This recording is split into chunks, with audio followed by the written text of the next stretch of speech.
The year is 1922, exactly 104 years ago. The blistering sun over the Valley of the Kings shows absolutely no mercy. Ali Kamal, a veteran foreman, wipes a thick slurry of sweat and pulverized limestone from his stinging eyes. His calloused hands tightly grip the splintering wooden shaft of a heavy iron pickaxe. There is no romance in this isolated trench.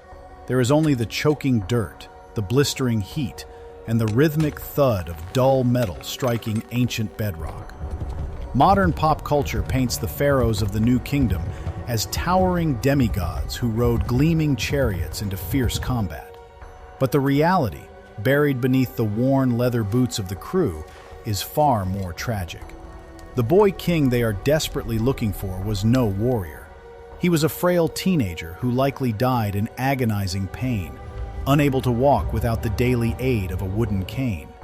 Yet the obsessive search for this broken child has entirely consumed British archaeologist Howard Carter and his weary local crew. It is November, and the stakes could not possibly be higher. How long can a man chase a ghost before the desert claims him too? Lord Carnarvon, the wealthy aristocrat financing the expedition, has finally lost his patience.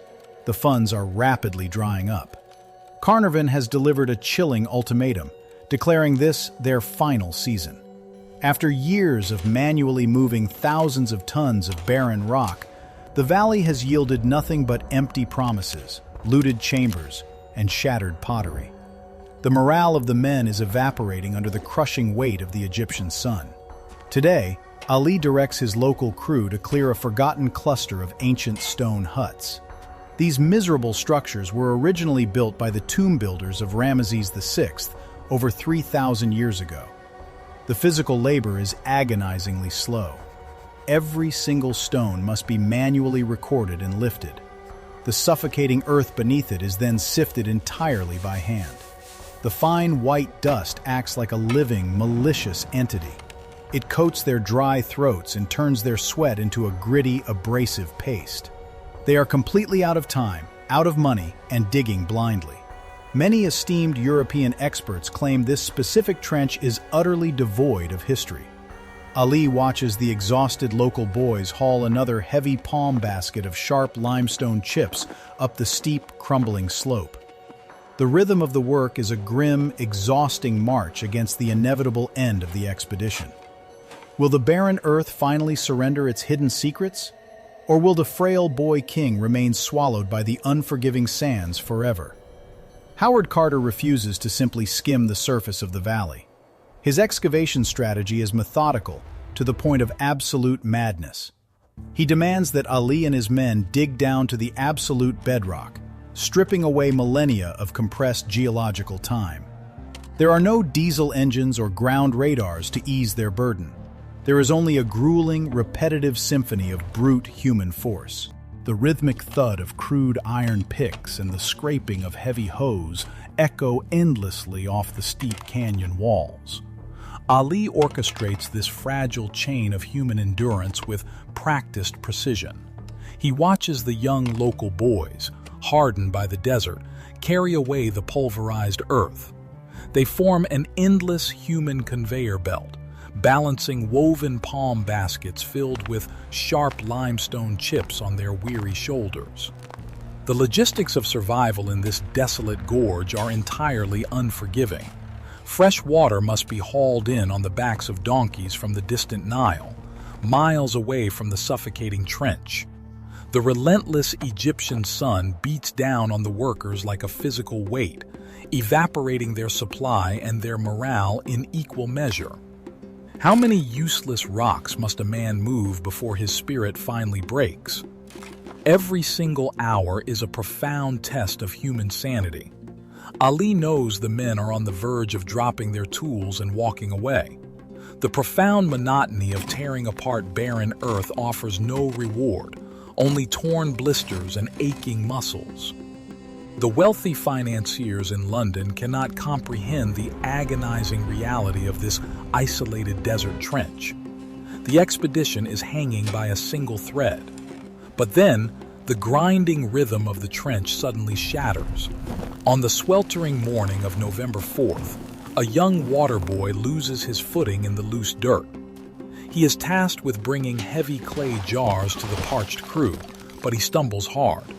His bare heel strikes something buried beneath the sand, and the sound is entirely wrong. The impact is too sharp, too perfectly angled to be natural rock. Could this be the anomaly they have bled for? Ali immediately drops into the narrow trench, his heart pounding against his ribs. His calloused hands frantically brush away the centuries of compacted sand and debris. The earth slowly gives way to reveal a straight, deliberate cut in the ancient limestone. It is not a natural fissure, nor is it a forgotten retaining wall. It is a single, flawlessly carved step.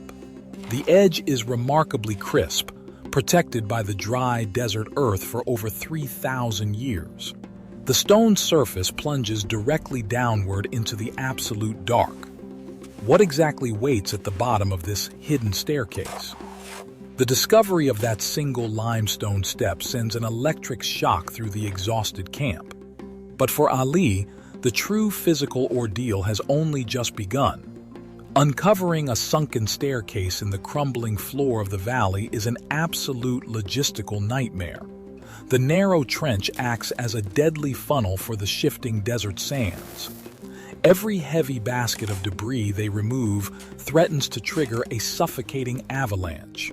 For 2 agonizing days, Ali and his men dig deeper into the claustrophobic pit.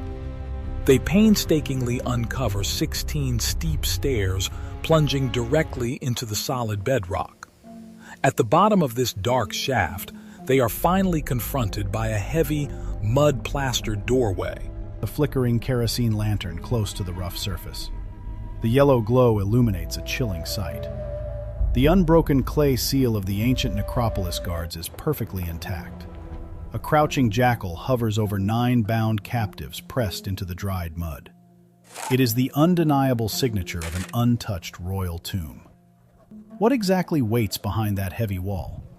The tension in the narrow trench is completely unbearable, but Howard Carter immediately halts the excavation. They absolutely cannot breach the heavy stone door until Lord Carnarvon makes the long journey from England. For nearly 3 agonizing weeks, the sunken tomb sits partially exposed to the harsh elements and the desperate eyes of local thieves. Ali is personally tasked with guarding the vulnerable site. The waiting becomes a profound psychological torture. The pitch-black nights in the valley are a brutal contrast to the blistering days. The desert temperature rapidly plummets, and the bitter cold bites right through his thin cotton garment. Ali sits alone in the freezing darkness, tightly gripping his heavy wooden staff. He listens to the distant, haunting howl of desert jackals echoing off the steep canyon walls. He is acutely aware of the thousands of tons of fractured rock suspended precariously above the hidden chamber. The ancient architects engineered these subterranean vaults to do more than just hide immense wealth. They designed them to actively crush those who intruded. The builders of the pharaohs employed massive deadfall traps and collapsing ceilings to punish grave robbers in the dark. Would this frail boy king be protected by the same lethal countermeasures? Ali stares at the sealed door, imagining the heavy stone blocks waiting just inches beyond the ancient plaster. As the freezing nights drag on, he cannot shake a creeping, nauseating dread. He knows this desolate valley holds deep, ancient grudges against the living. They are not simply opening a forgotten vault of gold and cedarwood. They are tearing a violent hole into a sacred, undisturbed underworld. Ali tightens his grip on his wooden staff, staring down into the black pit. They are about to unleash something that was never meant to see the light of the modern world. On November 26, 1922, the agonizing wait finally ends as Lord Carnarvon arrives from England. The stagnant air inside the sunken trench crackles with a suffocating anticipation. Howard Carter stands squarely before a second sealed doorway, gripping a heavy iron chisel in his trembling hand. Ali Kamal watches closely from the deep shadows of the narrow limestone corridor. Ali holds his breath as Carter strikes the brittle plaster. He violently breaches a barrier that has stood undisturbed for over 3,000 years. A sudden rush of dead, hot air hisses through the jagged hole. It is a literal breath from the ancient world.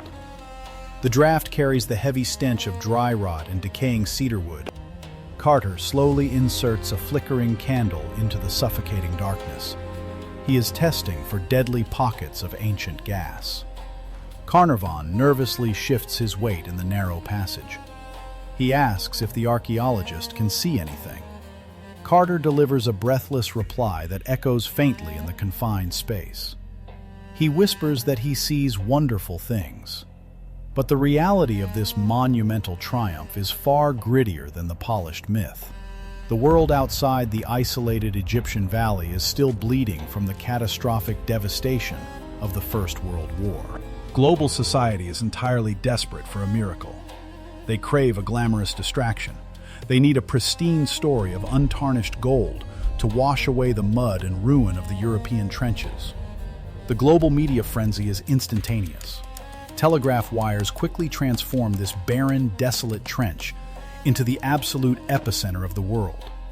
Why focus on millions of fresh graves when you can marvel at a golden one? Yet, as Ali finally steps through the shattered doorway into the antechamber, he is not blinded by the divine radiance of a god. He is immediately struck by the chaotic, cluttered reality of a heavily rushed burial. Gleaming war chariots are brutally dismantled and shoved unceremoniously into corners. Exquisite alabaster chests are piled haphazardly on top of one another. They look like discarded furniture in a forgotten attic. A fine, pale, yellowish dust coats every single magnificent surface. It is a suffocating, messy reality. The frail boy king was packed away in a frantic hurry. What Ali and the exhausted British crew do not realize is that this pervasive yellow dust is not merely ancient dirt. It is a biological time bomb. Invisible to the naked eye, dormant spores of a highly toxic tomb fungus swirl violently into the disturbed air. The men gasp in awe. They pull the dead air deep into their tired, vulnerable lungs. They have successfully bypassed the physical deadfalls, the heavy stones, and the mythological curses. But the ancient architects left behind microscopic assassins. The true danger has just been awakened, and it is already breathing inside them. The antechamber is not a glamorous treasure room. It is a suffocating logistical labyrinth. Clearing this space demands months of agonizingly precise, back-breaking labor. Ali and his men serve as the physical engines of a highly delicate operation. Every gilded bed, carved alabaster vase, and dismantled chariot must be rigorously documented in the stifling heat. They treat the fragile wood with boiling paraffin wax to prevent immediate disintegration. This preservation is an exhausting, toxic process. The hot wax burns their calloused hands and strains their aching muscles. The sheer volume of wealth seems entirely endless. Yet the critical phase of the excavation arrives when they finally breach the sealed burial chamber. The stale air grows even heavier. It is thick with the sharp scent of ancient resins and damp limestone. Ali watches intently from the shadows. The massive, monolithic stone lid of the sarcophagus is slowly hoisted into the air by a network of groaning wooden pulleys. The thick ropes stretch to their absolute breaking point under the immense weight. The crew holds their collective breath in the dusty gloom. What exactly remains of the living god? The physical reality of the boy king is a profound, tragic shock. Tutankhamun is not a pristine, golden deity resting peacefully in the dark. Exceptionally frail, heavily charred, and chemically bonded to the bottom of his solid gold coffin. A catastrophic reaction from the ancient anointing resins literally scorched the boy inside his own sarcophagus. He is a blackened shell of a teenager. Yet, amidst this macabre scene of chemical destruction, one single artifact entirely resists the decay of time.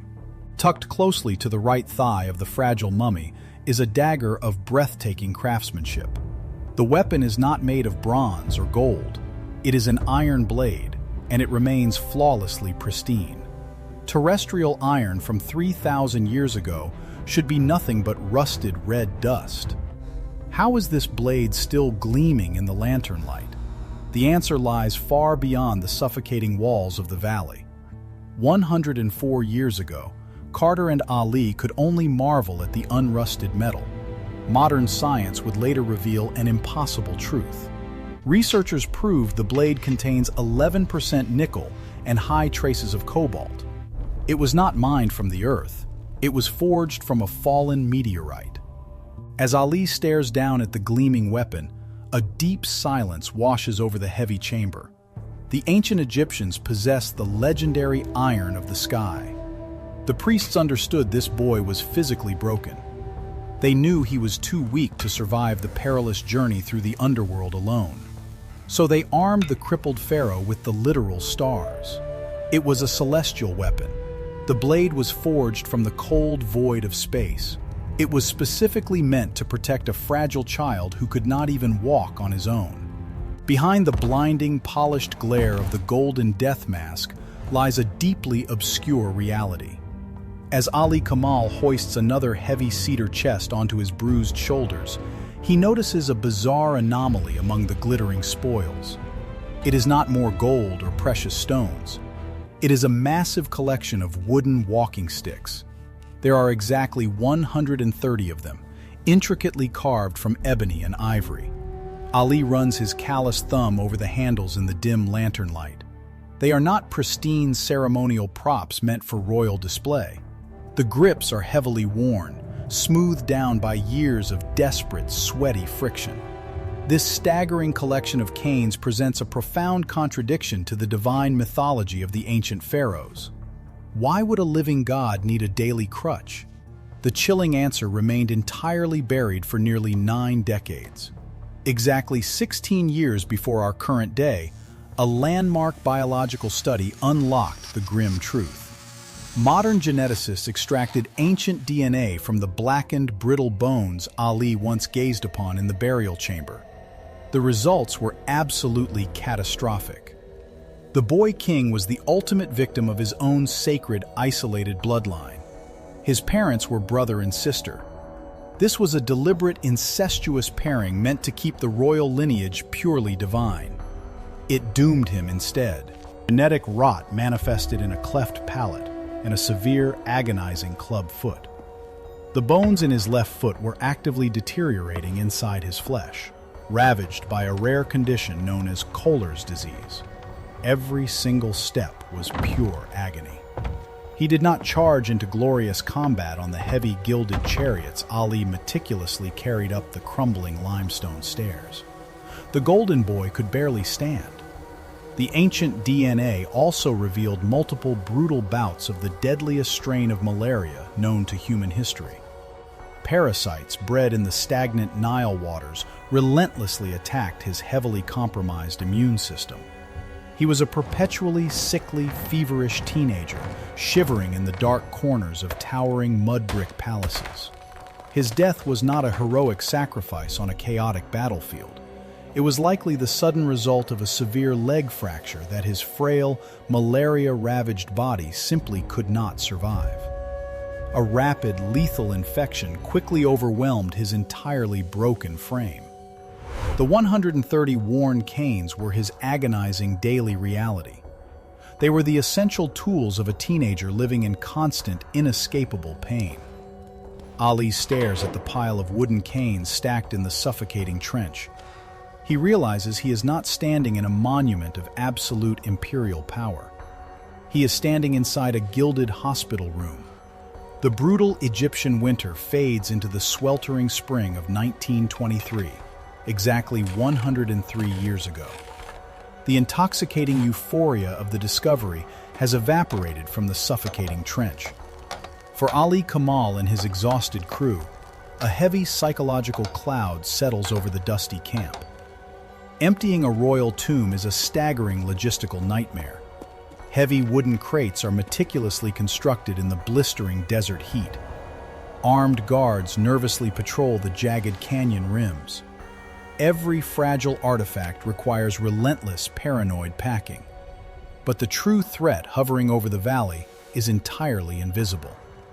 The local workers begin to whisper in the heavy shadows. Ali watches the hardened diggers hesitate before entering the dark shaft. Their calloused hands tremble against the rough wooden handles of their hoes. How do you force exhausted men to keep digging when they believe they are excavating their own graves? Ali must maintain strict order, but a creeping dread infects the camp. The fatal catalyst does not come from a collapsing limestone roof. It comes from the wealthiest man in the expedition. Lord Carnarvon is a fragile aristocrat, completely out of his element in this unforgiving wasteland.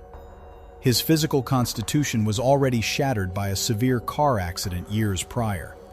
He is weak and highly vulnerable. As he rests in his canvas tent, breathing the stagnant dust, he is bitten by a simple mosquito on his cheek.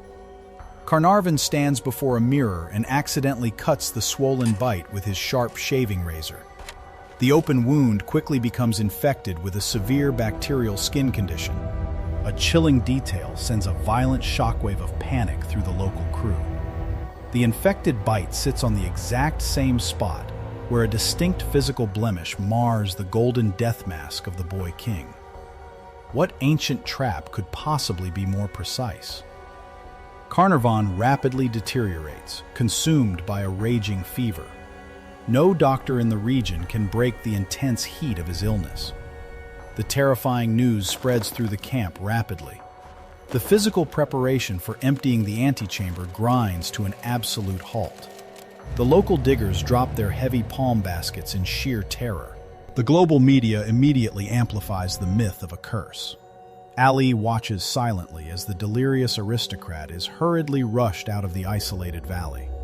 The ancient defenses of the sunken tomb are finally awakening from their long slumber. They are not dropping massive stone blocks. They are utilizing microscopic decay and sheer psychological terror to break the intruders. The men who smashed through the plastered door are now completely exposed. They stand directly in the path of an unseen retaliation. Ali tightens his grip on his wooden staff, staring into the black mouth of the tomb. The desert is finally demanding its payment. The fatal blow to the expedition arrives inside the sterile confines of a Cairo hotel room. Exactly 103 years ago, on April 5, 1923, Lord Carnarvon suffocates in his own infected lungs. At the precise moment his heart stops, the electric lights across Cairo suddenly flicker and fail. The sprawling city is plunged into absolute darkness. Thousands of miles away in England, his beloved terrier reportedly lets out a sudden howl and collapses dead. The timing is impossibly perfect. The curse rapidly explodes into a global hysteria. Esteemed authors publicly declare that supernatural elementals are actively guarding the tomb. Back in the blistering trench, the terrifying news spreads rapidly among the local diggers. Ali Kamal watches his hardened crew completely break down. They outright refuse to enter the claustrophobic depths of the burial chamber. Heavy iron hose and woven palm baskets lie abandoned in the pale dust. How does a foreman force exhausted men to dig their own graves? The camp is thick with a paralyzing paranoia. Ali faces a catastrophic mutiny. If the physical labor stops now, the shifting desert sands will swiftly reclaim everything they have bled for.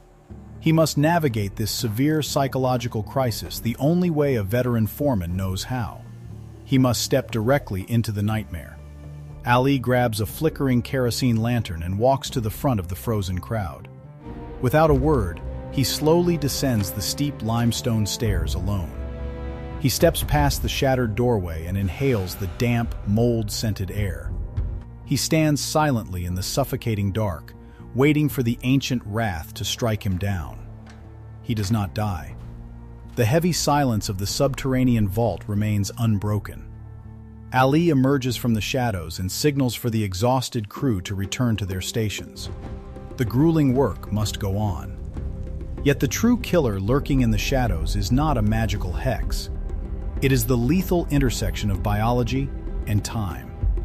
Carnarvon possessed a severely compromised immune system, heavily damaged by a brutal car crash decades earlier. He was the perfect target for an unseen enemy.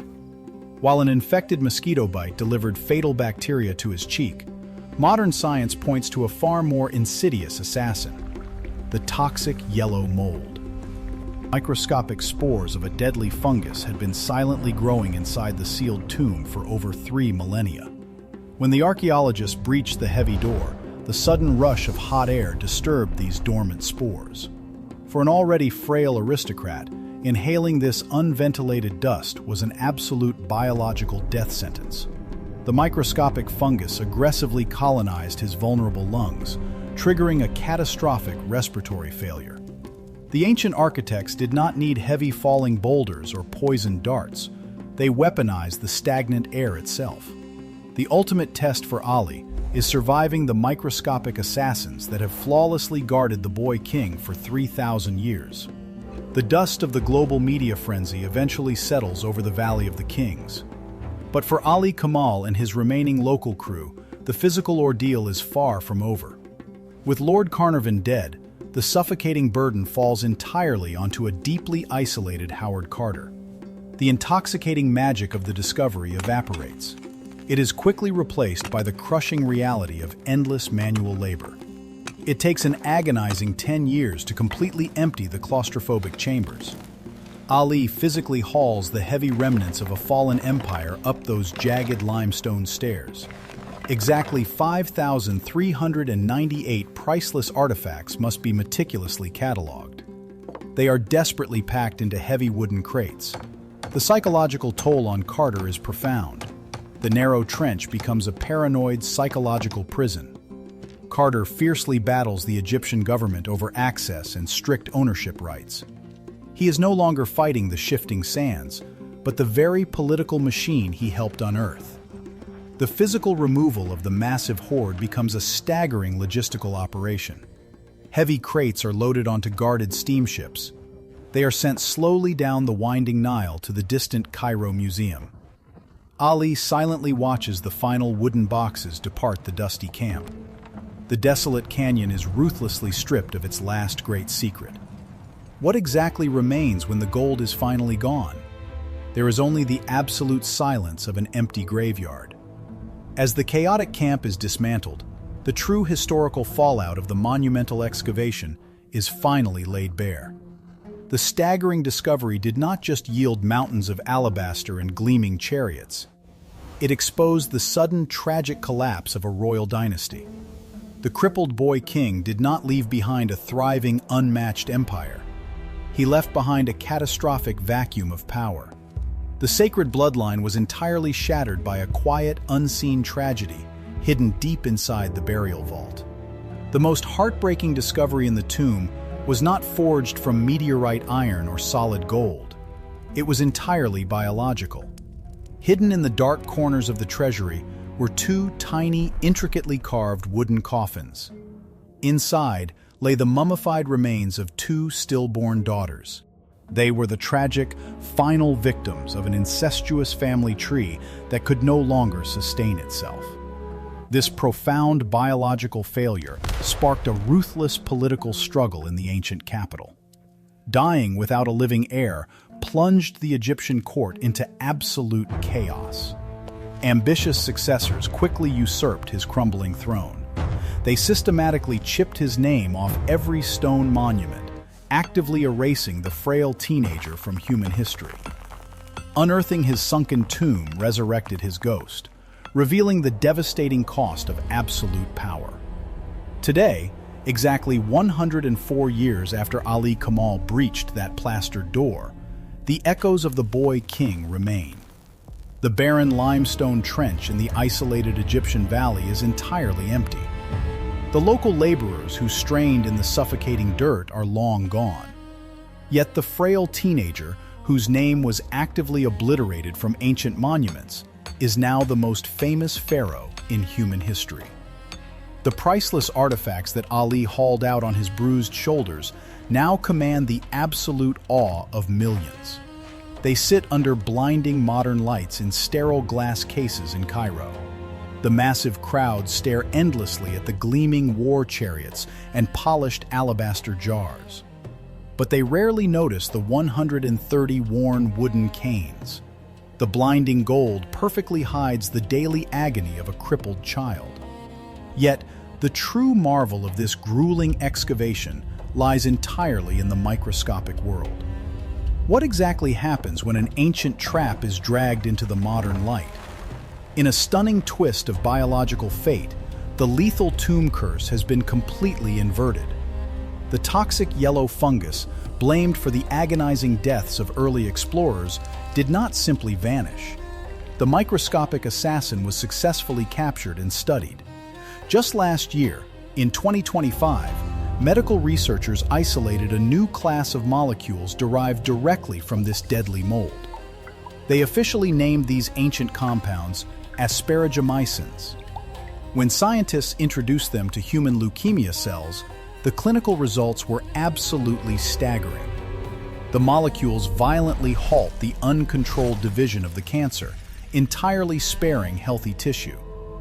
The biological killer has been engineered into a modern medical savior. Despite this incredible scientific triumph, a chilling silence remains in the dusty valley. Our modern technology is undeniably magnificent. We mapped the catastrophic genetic rot of his incestuous bloodline, and we proved his pristine iron dagger was forged from a fallen meteorite. We even weaponized the toxic spores that once guarded his mummified corpse. We have conquered every single physical secret of the sunken tomb.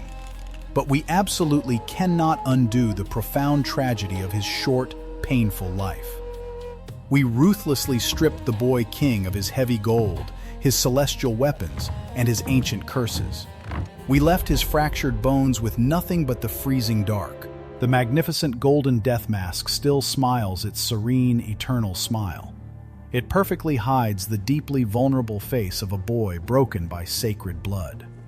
He no longer commands towering mud-brick palaces or endless legions of loyal priests. Instead, he rests in the quiet shadows of a sterile museum display. The boy who could barely walk on his own has ironically outlasted every single conqueror who tried to erase him. He stands forever as a haunting, glittering testament to the ultimate physical frailty of living gods.